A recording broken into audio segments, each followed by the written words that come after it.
From KBIA and the Reynolds Journalism Institute.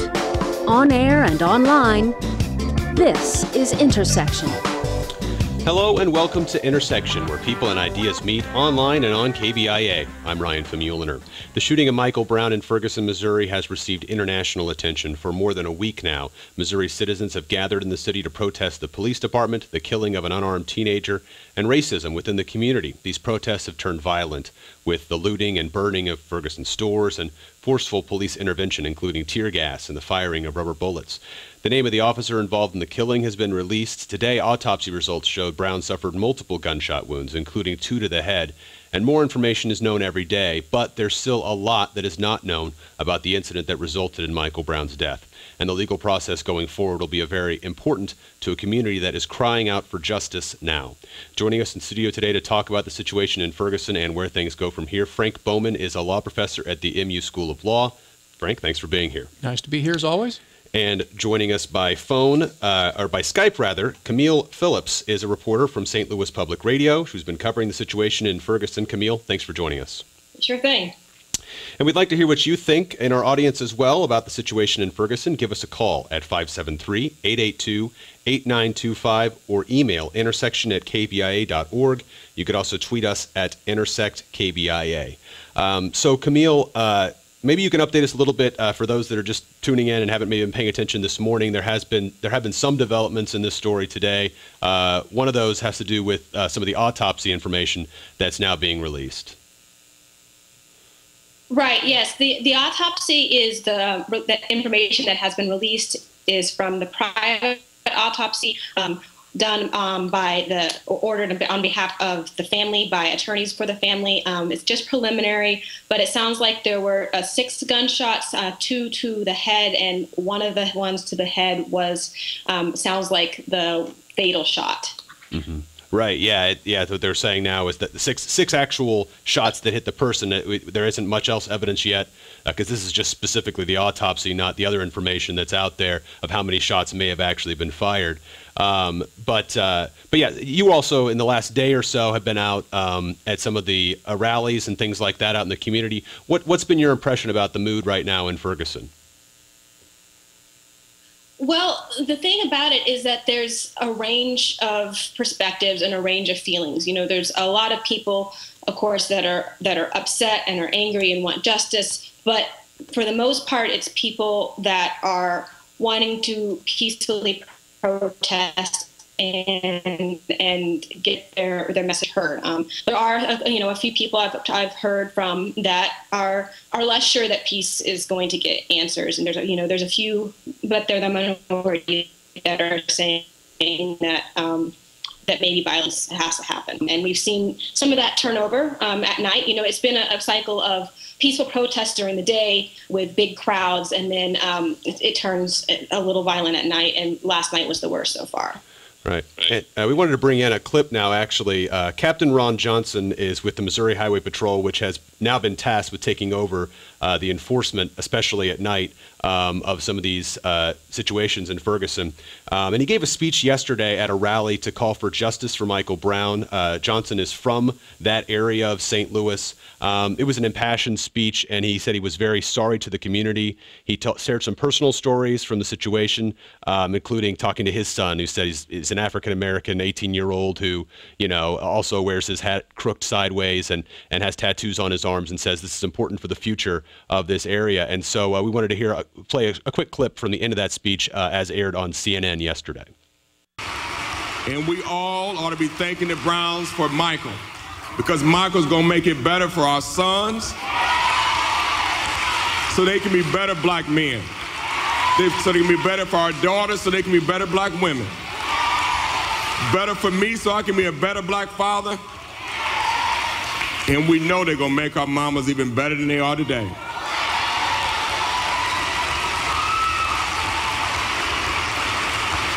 Let's continue to show this nation who we are. Continue to show this country who we are. But when these days are over, and Mike Brown's family is still weeping, and they're still on their knees praying, no matter what positive comes in our lives, we still need to get on our knees And we need to pray. We need to thank Mike for his life. We need to thank him for the change that he is going to make and to make us better. I love you. I stand tall with you, and I'll see you out there. Thank you. So again, that was Captain Ron Johnson with the Missouri Highway Patrol giving a speech yesterday at a rally to call for justice for Michael Brown. And Camille, I know you were arrived shortly after that speech on the scene there. What's been the impression of the community about that, and how is that affecting what's playing out? Well, yesterday's rally was a lot like a church service, a worship service in some ways. You know, there were some heavy hitters there in the civil rights era. There was Jesse Jackson, there was Reverend Al Sharpton, there was Martin Luther King III there, and there were worship songs. There were a lot of references to scripture. It was in a church service, and it felt like it in a lot of ways. And it was I think it really served to uplift people, and that's why it was such a stark contrast to Sunday night, just hours later. And the other interesting thing about last night, or I'm not sure interesting is the right word, but the other change last night was that it started early. Gunshots were fired. Someone was wounded at 8:30. And so there were a lot of protesters out. It was several hours before the curfew started. Right. Yeah. And so, but it's also, again, it kind of in contrast to Ron Johnson and the Highway Patrol took over mid last week after there'd been a lot of, this kind of militarized response from St. Louis County Police that had taken over the I shouldn't say defense, but the enforcement efforts there at night. And so last night, definitely a sharp contrast to some of the more peaceful interactions that had happened when he took over last week. Sorry, yes. There's been, I was on scene on Sunday a week ago, and have been kind of covering this continuously since then. And what the cycle has been is that Sunday night a week ago was the first night where it started to get a little violent at night. That's when Quick Trip burned. And then from there, there was an escalation in police response. And then on Thursday night was the first and only truly peaceful night we had when Captain Ron Johnson took over and started marching with the protesters in the streets. Friday, there was a return to some looting. And then Saturday, it got a little worse. And then Sunday was the worst yet. Right. And so it will be interesting to see community response going forward to how they feel about Ron Johnson now after those contrasting, the speech where he said, "I'm with you." And then he actually talked about how it's been a difficult 24 hours for him, and he just had to get back out there and keep going forward. And then obviously an even more difficult last night. Right. But sorry, I don't want to talk too much for you. But no, there's also the other side there. I've been speaking to a young man who has been out every night organizing some protests. His name is Tony Russell, and he called me about 9:30 last night and said, "I just want to make sure. Are you here? Are you on the scene? I want to make sure there's reporters out here because I've heard some of my people have been shot at by police." And he was really worried. He wanted to make sure that journalists were out there covering the real story. And that's part of the problem that's going on here. It's so chaotic. There's always conflicting reports. People say there's gunshots being shot, and it sounds like it was actually rubber bullets, not real bullets. So it's people are really upset and scared and feel like they're not being heard, and they want the real story out there. That's from the protesters' perspective. And then there's the police perspective, where they feel like that there's this violence going on, and they have to respond. Right. I need to take a moment to remind our audience this is Intersection, a program of KBIA and the Reynolds Journalism Institute. I'm Ryan Famuliner, and today we're talking about the situation in Ferguson, Missouri. After more than a week of protest over the police shooting of 18-year-old Michael Brown, we're talking about the current state of the situation as well as social impact and the legal process as the community is crying out for justice. Now joining us in studio today to talk about the situation and where things go from here, Frank Bowman is a law professor at the MU School of Law. And joining us from St. Louis today, Camille Phillips is a reporter from St. Louis Public Radio. And for you and our audience, what questions do you have about the future of the situation in Ferguson? Give us a call at 573-882-8925 or email intersection@kbia.org. You could also tweet us at IntersectKBIA. And so, Frank, it's a good time to bring you in here, I think. So again, the community is calling for justice. Justice now is something that's being commonly seen on signs and chants, things like that. So assuming that justice means the prosecution of a police officer that, again, the details of that shooting are not very clear, what would that situation look like? How would that legal process likely have to play out? All right. While one sympathizes very much with the cry for justice, the addition of the word now, frankly, makes that cry a little impractical, because an investigation of this kind takes some time. And the time it takes isn't ordinarily visible in most kinds of cases, because we're not sort of counting down the hours between, an event and an indictment, as we are here. But it takes time. There are things that have to be done, and indeed the length of the investigation is going to increase because of the national attention on it. Nobody on the law enforcement side, whether it's the state's attorney for the prosecuting attorney for St. Louis County, who's leading the state investigation, or the FBI and the Justice Department, who are looking into the matter federally, they are not going to want to make some premature determination here. They're going to want to make sure they've dotted every I and crossed every T, so that they're not later accused of having blundered by being insufficiently thorough. So it's going to take some time. There are things that need to be done, and it's hard to send that message, I suppose, to angry young people, but things aren't quite as simple as they sometimes seem. Right. I mean, there's been, again, back to those things that people are asking for in the situation. They are wondering, why hasn't the officer already been arrested? Because there's a lot of concerns that this man's out roaming free. I've seen that on Twitter and heard that in some of the coverage as well. Again, how does that practically work when you're talking about enforcing something like this and possibly trying someone in that kind of situation? Well, they're not going to arrest the officer unless and until an investigation is completed that concluded that he committed a crime. I don't know, but certainly protocol would suggest that he has long since been placed on administrative leave while the investigation proceeds. So he's not going anywhere. Mm-hmm. The question, though, is how long it's going to take to resolve the investigation. Right. You mentioned that we've got these two investigations going. We've got St. Louis County prosecutor, Bob McAuliffe, and then we've also got the FBI investigation. Could you explain a little bit about those? I guess the differences between those and one doesn't, like, FBI hasn't taken over. That's another thing that's been, I think, misreported. The FBI hasn't taken over this. No, the FBI can't take over. The FBI has no authority, nor does the Department of Justice have the authority to take over a state investigation. In the law, we say that the state and the federal government are separate sovereignties, and each of them has the authority to separately investigate a single incident which may violate both state and federal law.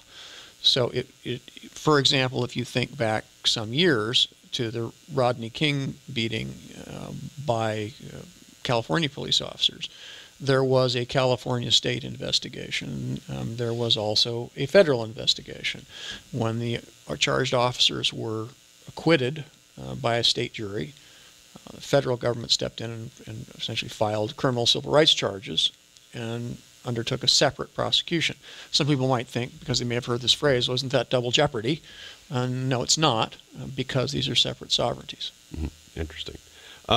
So, Camille, I wanted to bring you in on this too, and you may be able to help us still, Frank, but there's also been a lot of talk about Bob McAuliffe as a prosecuting attorney. Some are asking that a special prosecutor be appointed. I guess maybe, Frank, actually you first. Would it make sense? Is that a step that could be taken in this situation? How common is that to happen?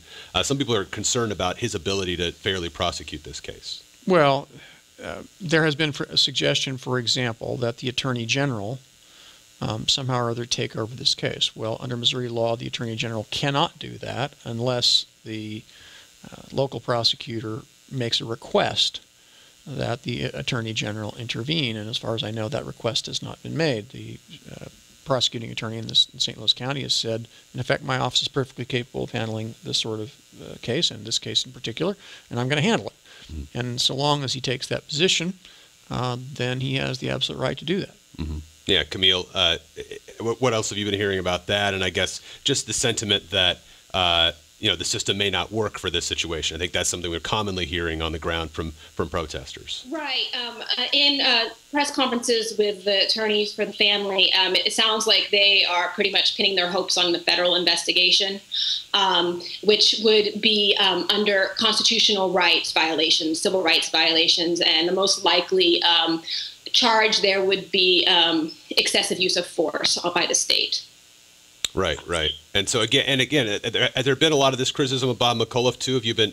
Yes. I mean, there's been people calling saying, "Why is Bob McCullough in this?" Because the thing is that Bob McCullough criticized the governor for calling in the National Guard, and basically, not the National Guard, sorry, for calling in the Missouri State Highway Patrol, saying he overstepped boundaries that the county police was doing a fine job of. And so then there's also been calls because evidently I think his father died. His father was a law enforcement and he died in the line of duty. So there's been some thought that maybe he has a conflict of interest there.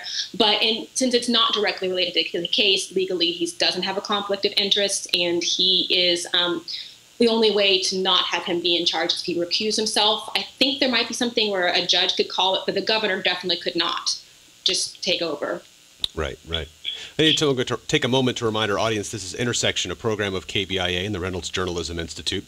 I'm Ryan Famuliner, and today we're talking about the situation in Ferguson, Missouri. After more than a week of protests over the police shooting of 18-year-old Michael Brown, we're talking about the current state of the situation as well as the social impact and legal process as the community is crying out for justice now. Joining us today in studio to talk about the situation in Ferguson and where things go from here, Frank Bowman is a law professor at the MU School of Law, and joining us from St. Louis today by Skype, Camille Phillips is a reporter from St. Louis Public Radio. For you and our audience, what questions do you have about the future of the situation in Ferguson? Give us a call at 573-882-8925 or email intersection@kbia.org. You could also tweet us at IntersectKBIA. We'd like to remind you can watch Intersection as streaming video online during our live conversations every Monday afternoon at 2 at kbia.org. You can watch that video and join our online chat by going to kbia.org and scrolling down to the link for Intersection. We actually wanted to go ahead and play a clip talking about where things go from here. I mentioned that in the intro there.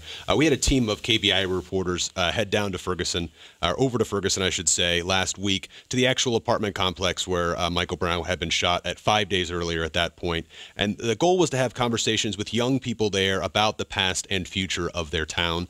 Producers Austin Federa, Katie Heiler, Hope Kerwin, and Bram Sable-Smith spoke with the youth in Ferguson, and here is some of what they had to say. My name is Paris Stanley, Parisstanley, and I'm 19 years old. All right, my name is Ryan Addison, Ryanadison, and I'm 20. Like, this is not something that's new. People scared of police. You got a broken tail light, you think you're going to jail when you really getting a ticket. You know, people scared. Oh yeah, this was gonna happen one way or another. Maybe not the same exact situation, the same person, or in the same place, or in the same area, but this was gonna happen. You know what I mean? It's a lot of accusations and stuff being made. Like, okay, all this rioting, I don't necessarily agree with it. I don't agree with the destroying of the property because this is the community I live in. I don't agree with that. But what do you expect a group of people to do when you take everything from them? All the time. Don't give them no justice. Don't give them nothing back. You don't give nobody nothing back, no justice. You just take. What you want us to do? I mean, what do you want people to do? And that's exactly what it's become. It's become people versus the law. What's your name? My name is Joshua Wilkes. If you walk down the side of the street, mind your own business. If you walking 2 or 3 people in the group, they're stopping you or assuming that you did a crime or just wanted to check you for your ID for nothing. It's just, we've been going through that for years, and it's just finally somebody is able to hear the story and the things that we've been going through. So you feel that if it weren't for the protests and the rioting, that a black kid getting shot by a cop in the street in St. Louis would not have been a story. If it wasn't for the protests, it wasn't for the rioting, it would have just got swept under the rug like another DWI stop. I mean, a lot of opportunities that I see kids, like the guy, he was finna start college Monday. So it's a lot of, we can't just say that we don't have no opportunities when we graduate. Our opportunities are cut short because of the police are murdering our young black youth. You know what I mean? It's just, we have a lot of opportunities. That shows you right there that they're doing something by graduating high school.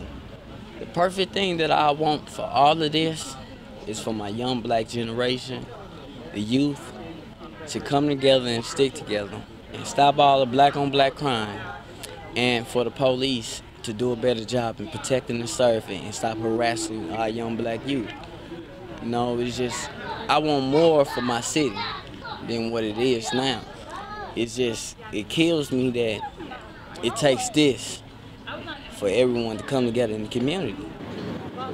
Do you mind if I ask your name? Andrea.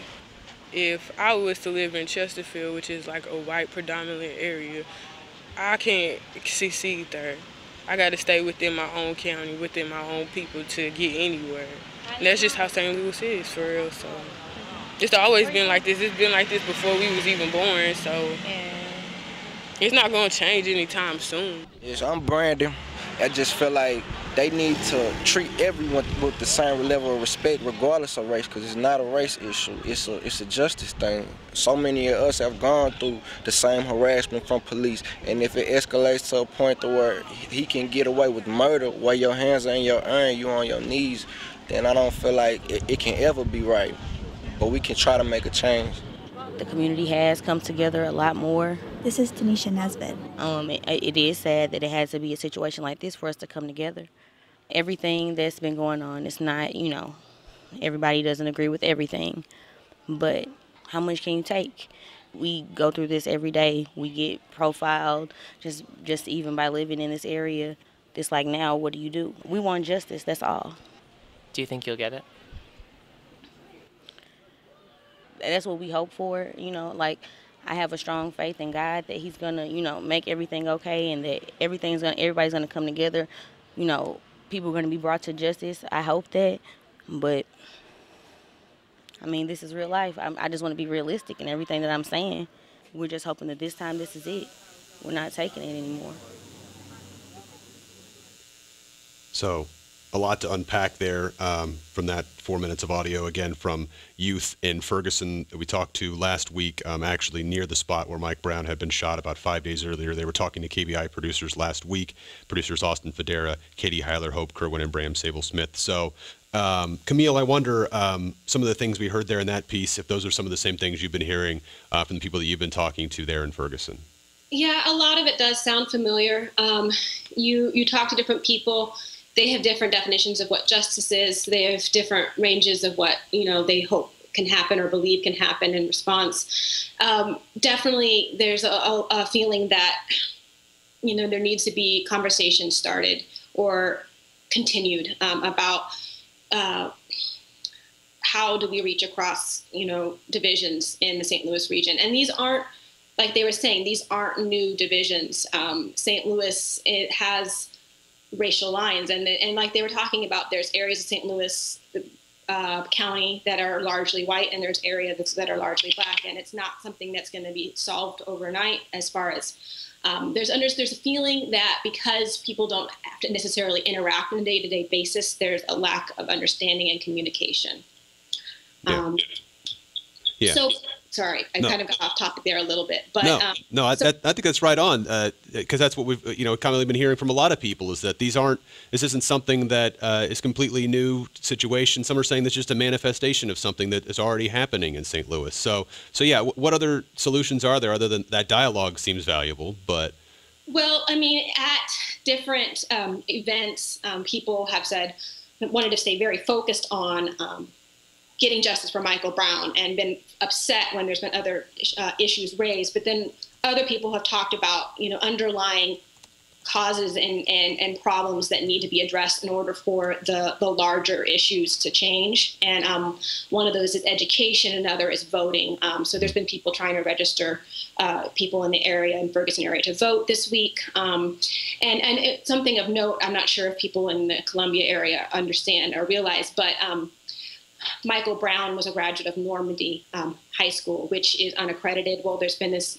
whole issue now. It's one of the school districts that for the past year was unaccredited, and now the state has taken over and made it a Normandy Schools collaborative. So education is another underlying issue that how can we make sure there's equal opportunities for education and jobs in the future. Yeah, you mentioned voting as well. Maybe go back to that because part of the whole conversation has been that, the police department of more than 50 officers, only 3 of them are black, even though the community is about 2/3 black in Ferguson, and a white mayor, white city manager, if I'm not mistaken, mostly white leadership. So again, I guess that comes back to that voting idea on some of that anyway. Right. I mean, they wouldn't vote for police chief necessarily. Right. There's an understanding that, Bob McCullough, for example, the county prosecutor, was just reelected for 4 years, essentially, because he ran for the Democratic primary unopposed, and there's no Republican candidate. Well, I don't know if he was unopposed, but there's no Republican candidate, so he's basically reelected. So there's the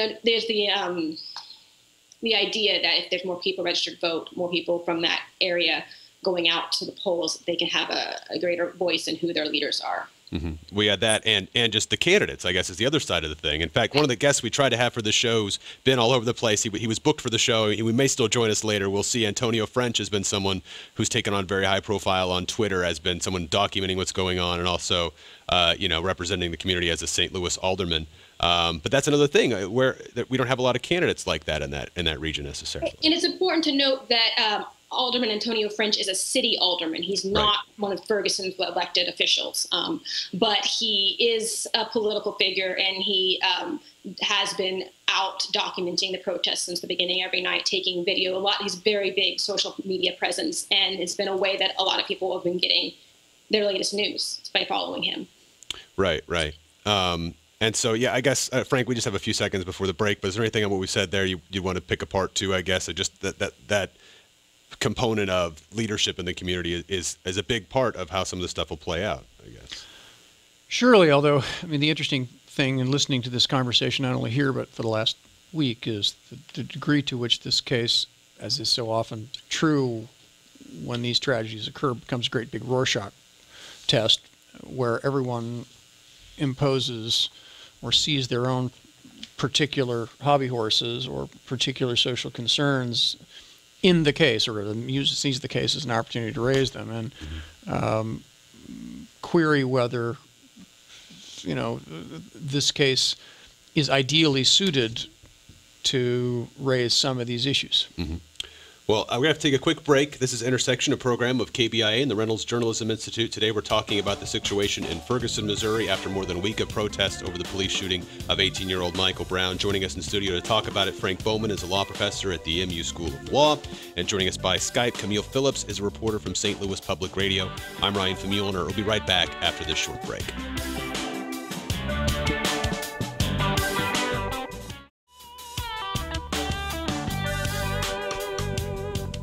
Welcome back to Intersection, a program of KBIA and the Reynolds Journalism Institute. I'm Ryan Famuliner, and today we're talking about the situation in Ferguson, Missouri. After more than a week of protests over the police shooting of 18-year-old Michael Brown, we're talking about the current state of the situation as well as the social impact and legal process as the community's crying out for justice now. Joining us in the studio today to talk about the situation in Ferguson and where things go from here, Frank Bowman is a law professor at the MU School of Law. And joining us from St. Louis today, Camille Phillips is a reporter at St. Louis Public Radio. For you and our audience, what questions do you have about the future of the situation in Ferguson? Give us a call at 573-882-8925 or email intersection@kbia.org. You could also tweet us at intersectkbia. And we actually have a caller on the line now. We wanted to bring in John from Columbia. John, are you there? Yes, good afternoon. Yes. What a societal tragedy. I don't know the solution, but I guess we can hope for the best. But I do have a question for Professor Bowman. Perhaps he could enlighten me.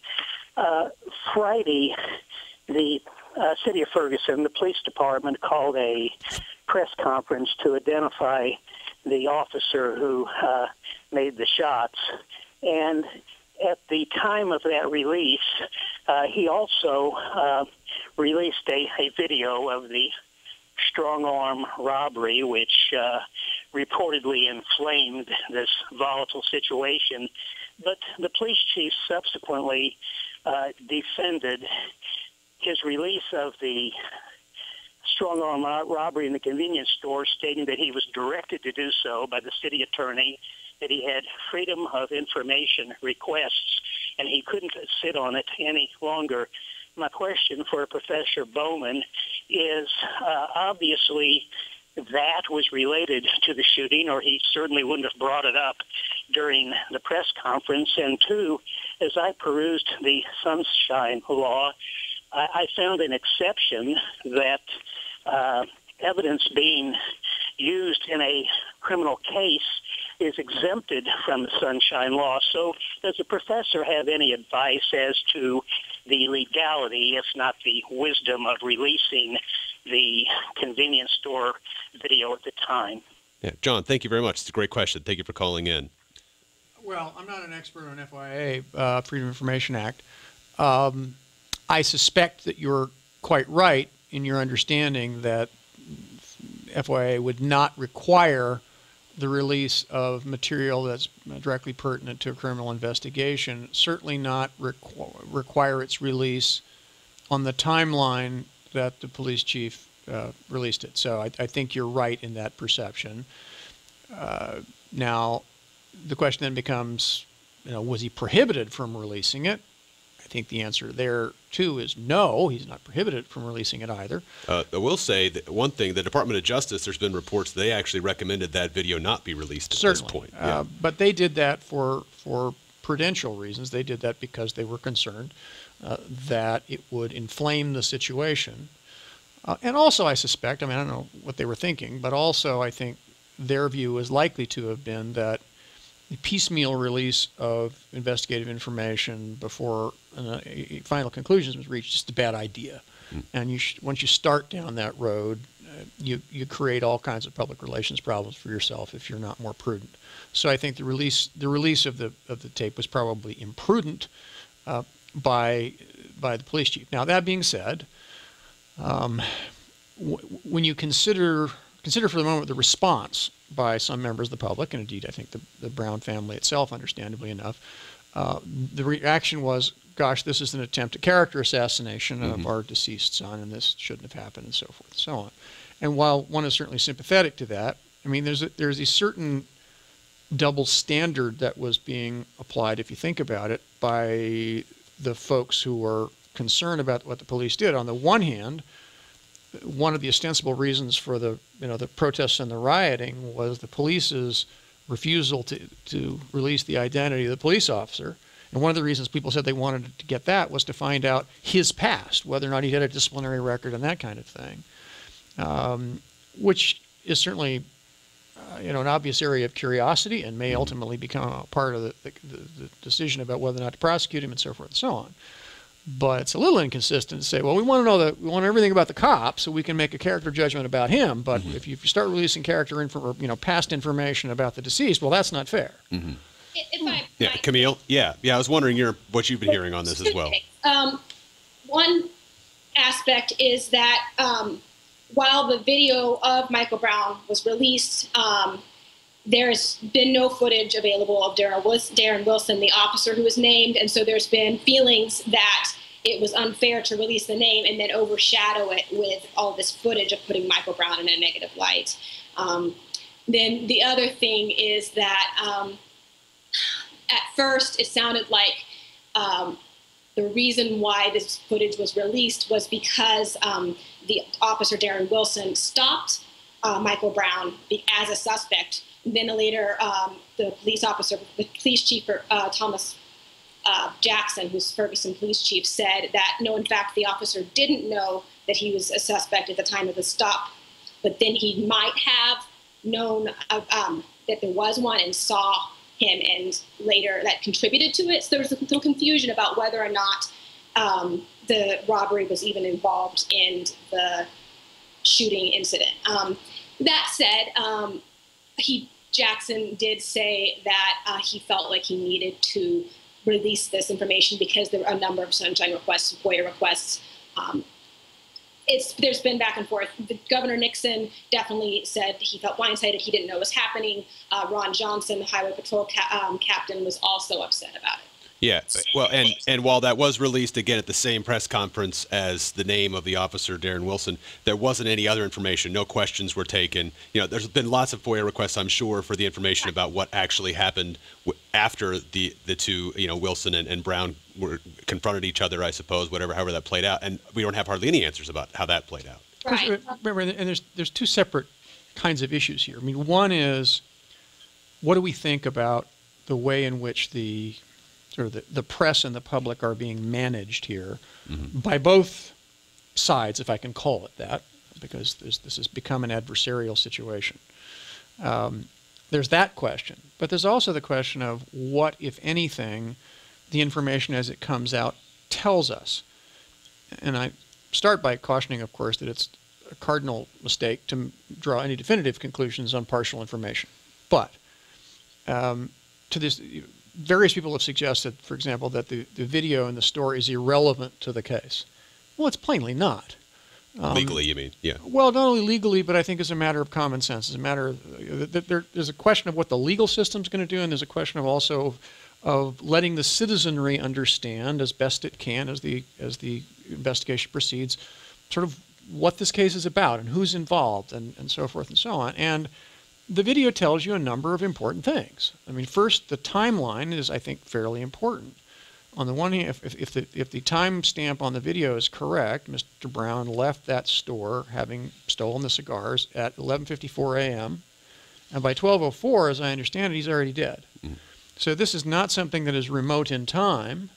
He's been killed probably within 6 or 7 minutes, at most 10, of walking out that door. Now, whether the officer knew that there had been a robbery or that Mr. Brown was a suspect, plainly Mr. Brown knew that he'd just stolen cigars, that he had just gotten into a physical confrontation with the owner or employee, which is the thing, by the way, that makes that a robbery. If I just steal cigars, that's just a shoplift. In Missouri, we call it stealing. It'd be misdemeanor stealing. It's the confrontation. The minute I start applying force to get it out the door, that becomes a robbery and becomes a felony. So the point I'm making, I guess, is that we know that Mr. Brown knew that when he walked out of there that he had just committed a crime. And it appears that he encounters a police officer within minutes, if not seconds, after walking out of that door. And that at least gives you something to think about in terms of his state of mind when he may think he's being apprehended or being confronted by a police officer for a felony, even though the officer doesn't know that. It starts to make, I think it at least begins the process of making more sense out of a shooting which on the face of it makes no sense at all. And again, legally, if this does come to trial with potential charges against the police officer, this is probably something that would be used in court, you think? Well, I think there might be an effort to try to exclude it as being irrelevant. I suspect that the prosecution, there's going to be an effort to try to include it. It would really be probably on behalf of the defense as presenting some sort of an explanation or theory about Mr. Brown's state of mind when he encounters the police officer. Now, it has to be said, and I think this has been reasonably well covered in the media, but it's not always been clear. First, even assuming that Mr. Brown had in fact committed a felony, which he probably did in this case, a police officer cannot apprehend a felon with deadly force unless that felon presents an immediate threat of violence, serious violence, either the officer or someone else in the community. And one of the things that does seem to be clear from what incomplete information we have, is that when the final shots are fired in this case, Mr. Brown appears to have been some considerable distance from the police car where the police officer was shooting. And assuming that that's true, it seems to me that the police officer's got a very, very difficult time in justifying his conduct. Whatever happened in the car, and I think the video, and if you start thinking about the young man's state of mind when he encounters the police officer and so forth, you can think of some pretty plausible reasons why there might be a physical encounter between these two men at the police car. But regardless of what happens there, if Brown gets away from the police officer, moves away, and whether he's running, walking, standing with his hands up, hands down, if he's 20 feet away and he's unarmed, you can't shoot him. And Camille, from what I can tell from the autopsy results or the preliminary results that have been released in the last couple of days, that's a very plausible situation that he was that far away from the officer when the shots were fired. Chief Belmar, St. Louis County Police Chief, originally said the whole scene occurred within 35 feet of the police car. However, the police officer was not in the car anymore when the shots were fired. He was outside of the car, so we're not sure the distance he was from Michael Brown at the time of the shooting. The preliminary autopsy appears that it was some distance away because there was not gunshot residue. If I may go back... If I can interject right there on the gunshot residue point, though, if I understand the preliminary autopsy reports, there's no gunshot residue on the head or anywhere else, but that doesn't necessarily mean that there wasn't gunshot residue on some portion of his body that was covered by clothing, because the preliminary autopsy did not have access to the clothing. That's correct. It was just the body, not the clothing. Though importantly, this suggests that since there doesn't appear to be gunshot residue around the head wounds, that those rounds which were the fatal ones, were fired when the officer was at least some distance from him. I forget my ballistics from my prosecutorial days, but I think you would have had to have been, someone who knows better will correct me, at least 8 or 10 feet or more away in order for there to be no gunshot residue. And that's the issue that the family and the protesters are wanting to stay focused on, is that the fact that he was unarmed, he was had stopped, is what they're saying, at the time of the shooting. So no matter what happened earlier in the day, the end of the day is that he was unarmed when he was shot.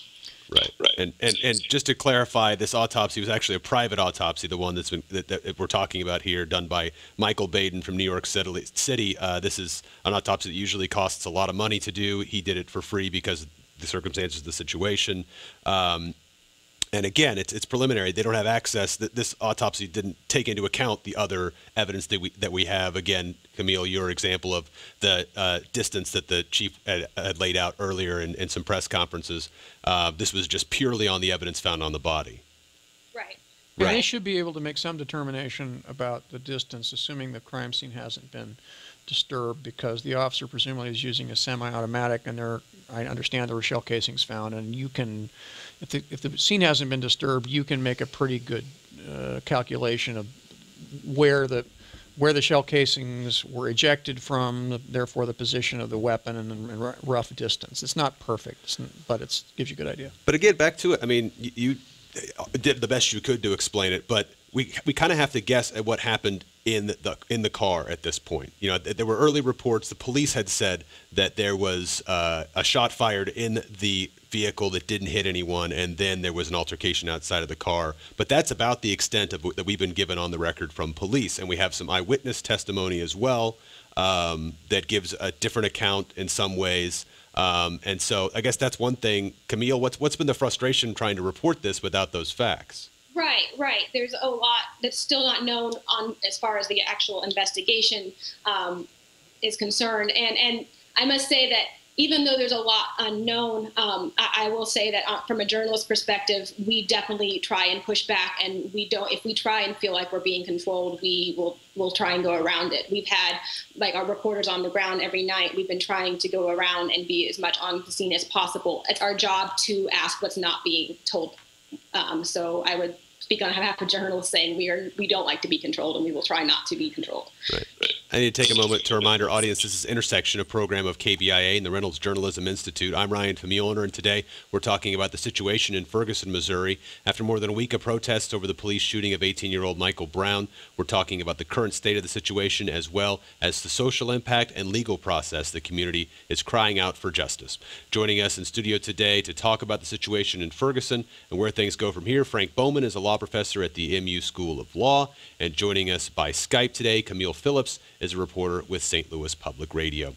We'd love to hear from you and our audience as well. What questions or concerns do you have about the future of the situation in Ferguson? Give us a call at 573-882-8925 or email intersection@kbia.org. You could also tweet us at intersectkbia.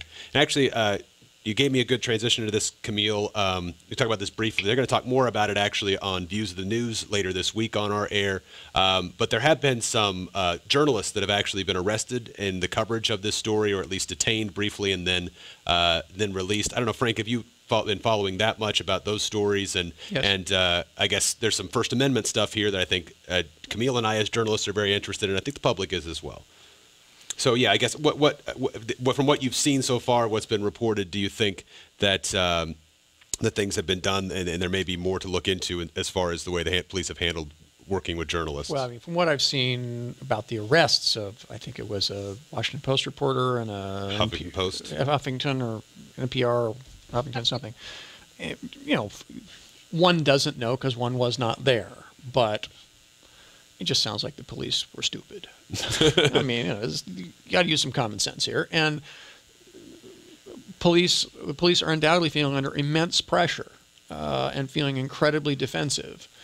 And they don't like having you guys look over their shoulders. Mm-hmm. And sometimes they react rather foolishly to that. And that just sounds like one of those instances where they just did a stupid thing. And when they got the reporters down to the station house, some superior said, in effect, look, you meatheads, these guys committed no crime, and kicked them loose. Mm-hmm. Yeah, and Camille, I wonder, too, your experience with this and maybe some of your colleagues there and other reporters you've talked to. My colleague, Stephanie Lecce, actually had a pretty scary incident last night. She was on the scene when things got a little hairy, pretty hairy last night, and tear gas was fired on her. She was trying to get away from the chaos. The direction she went, tear gas was fired again, and so she was kind of stuck. She couldn't leave the scene, even though she was trying to get away from the dangerous scene. She encountered some police officers, and they said, "What are you doing here? You shouldn't be here." And she said, "Well, I'm trying to leave, but I can't. And where do I go?" And they basically were accusing or saying that she shouldn't have been on the scene when she was doing her job reporting what was going on. And it wasn't after curfew or anything even, which is another issue entirely in that they were trying to put media in a separate place away from the protests. There was a staging area on Saturday night, sorry. And then there would have been again last night, except the main incidents occurred before the curfew even started. Mm-hmm. And that curfew has been in place, but actually it's supposed to be lifted tonight, it's my understanding. Right, the curfew is not going to be in place tonight. Right. We actually have a comment from Artie Langston I wanted to bring in real quickly. It goes back to the conversation we were having about the robbery video. He said he might suggest the reason that it was released was actually to poison the jury pool if the officer who perpetrated the shooting is brought to court. What do you think about that? This is obviously something that has, again, international coverage. It's going to be hard to find someone who's not aware of the situation when you are putting together a jury. Oh, I mean, that seems to me to be a little improbable. I doubt very much that the police chief was looking that far down the road. I suspect he's thinking in a much shorter time frame. He's getting a tremendous amount of pressure. His officer's being accused, perhaps correctly, of a homicide. He's got a piece of information which actually provides a whole bunch of kind of explanatory clues to at least why this confrontation might have occurred, and he wants to get it out there to affect the press coverage and the dialogue. Do I think he's trying to poison the jury pool? No, because in any event, sooner or later this thing was going to come out. It was plainly going to come out before the trial came down, and everybody on the planet is going to have seen it anyway. So they're going to have a very interesting time, assuming they indict this officer, in getting a jury in St. Louis County to fairly try the case. And one of the things they're going to be asking that jury about when they impanel them and when they select the final jurors out of the voir dire is, what have you seen? What haven't you seen? What impressions you have? Have you formed any biases, prejudices, or preconceptions? But you're going to have to do that regardless. And I think his release at that time had nothing to do with juries and much to do with his current situation. If I'm not mistaken, evidence is supposed to be presented this week, though, in front of a grand jury. Is that right? Camille, do you know about that? Yes. Bob McCullough said last week that he was going to call a grand jury within days and start giving them evidence, even as the investigation was ongoing. I've heard that it was going to happen on Wednesday, but I have not confirmed that myself. Okay. And so in the process, Frank, can you explain where after that, where things go, if they go, I guess? Well, the grand jury is used for a couple of things. I mean, one, it's a mechanism under Missouri law for determination of probable cause, which allows the indictment to proceed, or there to be an indictment. But it's also an investigative tool, and it's an evaluative tool. It's one of the reasons you give the case to the grand jury is then the grand jury's decision about whether to indict, whether or not to find probable cause, becomes the ultimate decision. It's not just the prosecutor filing information saying, yeah, I think he did it or I think he didn't do it. The grand jury makes a decision. And oftentimes you get grand juries in high-profile cases for precisely that reason, because it provides a sort of citizen filter to the decision-making process. But it's going to take, it may well take time. I mean, in an investigative situation, sometimes grand juries go on for months or years hearing evidence in the same case. Now, I would not anticipate that would happen here. I assume that McCullough's going to go forward as expeditiously as he can, but the fact that some evidence is being presented on Wednesday or whatever is no necessary indication that a result will be asked for or an indictment will be sought on that date. Okay. We just have a few minutes left in the show, and Camille, I thought it might be good to get your take, just as, again, the situation has continued over the last week. I think many thought things may not last this long, right? So many, especially at night, so much forceful police intervention, all that type of stuff. So what in the short term is the plan? Again, we haven't really mentioned yet in the show, but the other news today is that the National Guard is now involved in the situation, at least at night, and I think during the day as well. So help us understand what might we see coming in the coming days. Right. A lot will depend on how things play out tonight. I think we'll all be paying very close attention, and that will determine next steps. As far as the bigger conversation, I know all of us at St. Louis Public Radio will be covering this for years to come, and all the underlying issues. How do we heal from this? How do we start crossing some of these boundaries and really come to feel like we're one community? Right, yeah. Who else has been involved in that? Who will need to be involved in that conversation? I mean, again, it goes well beyond Ferguson, because Ferguson is not a complete outlier in St. Louis necessarily, right? Right. It's a little confusing to people that aren't from St. Louis, but St. Louis City is just 65 square miles. St. Louis County has 95 municipalities. So you call it a suburb, but it's about 20 minutes away from downtown St. Louis, 25 minutes, and it's in a lot of ways urban. And we're one community. There's lots of cities, but we're all one region. Right. And so you're going to ultimately need to have buy-in, I think, from people from a lot of different regions in that one region, I guess, different areas, yeah. Ongoing, but I think part of the problem is that some people in the African-American community, African-American leaders, were not part of the conversation, or not enough part of the conversation, didn't feel like they were invited to the table sometimes, or maybe they felt there's some people, I think, that just had given up. And I think that's one opportunity in this tragedy, is that people are impassioned and some people are starting to give their perspectives and want to be involved. And so out of this tragedy, maybe there's hope that we can have a greater conversation. And yeah, I think that's what we heard from Ron Johnson in his speech, and too in those that point of some people giving up. We heard that a little bit in some of those pieces we played earlier in the show from some youth we talked to in the community, that just even some saying, you know what, I don't think anything's going to change. Yeah, are you hearing that from some people as well on the ground? I have. I've heard that some people feel like nothing's going to change. Some people are discouraged because they feel like this is the same thing that's been going on for years. I spoke to a woman who was in her 60s who her family's been involved in the civil rights movement since she was a little girl. And in one hand, she said, you know, this is nothing new. I've seen police. I've been scared of police. I've taught my son to always do exactly what police say so that he doesn't get hurt. And yet she said, things have changed, you know, laws have changed. It's a different conversation now. It's more about changing hearts and minds and making sure that access is there for everybody. Yeah. Are there any, Frank, are there any other barriers you think that need to be overcome in that conversation as well, in that community and things like that? I guess you mentioned some laws that can change. I mean, ultimately it seems like as Camille's saying, a lot of it comes down to just engagement, right? Yeah. That's something certainly on which I'm no expert. I would say that, you know, it is interesting to reflect about St. Louis that perhaps that something like this hasn't boiled over before, because it is a profoundly racially segregated metropolitan area, and it was profoundly segregated.